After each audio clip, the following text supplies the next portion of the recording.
بسم اللہ الرحمن الرحیم۔ سبق نمبر 18، مخرج نمبر 17، غنہ۔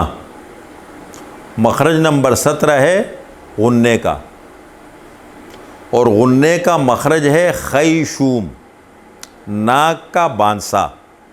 یہ جو ناک کے اندر ہڈی ہے اس کو عربی میں کہتے ہیں خیشوم، اور اردو میں اس کو کہتے ہیں ناک کا بانسا۔ تو یہ غنّے کا مخرج ہے۔ جب بھی غنّہ ادا کریں گے تو غنّے کا مخرج ہے خیشوم، ناک کا بانسا۔ غنّہ کسے کہتے ہیں؟ غنّہ کہتے ہیں ایک الف کی مقدار، ایک الف کے برابر ناک میں آواز چھپانا، ناک میں آواز بند کرنا، ناک میں آواز چھپانے کو غنّہ کہتے ہیں، ایک الف کے برابر۔ اور ایک الف کی مقدار معلوم کرنے کا طریقہ یہ ہے کہ یہ مٹھی ہے، اس مٹھی کو درمیانے رفتار سے بند کرنا یا اس کو درمیانے رفتار سے کھولنا، یا انگلی کو درمیانے رفتار سے بند کرنا یا کھولنا، یہ ایک الف کی مقدار ہے۔ جیسے مثال کے طور پر عم، ثم، ان، یہ ایک الف کی مقدار ہے۔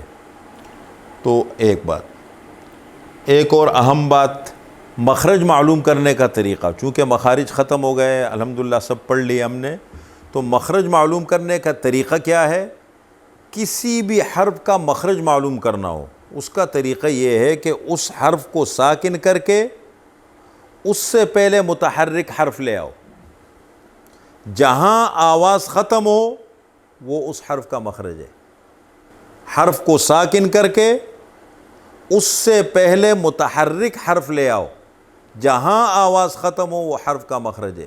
جیسے مثال کے طور پر اب، اب، اب، اب، دونوں ہونٹوں کے تری والا حصہ، یا ات، ات، ات، اث، اث، اف، اج، اج، اج، اح، اح، اح، اخ، اخ، اخ، اد، اد، اد، جہاں آواز ختم ہو وہ اس حرف کا مخرج ہے۔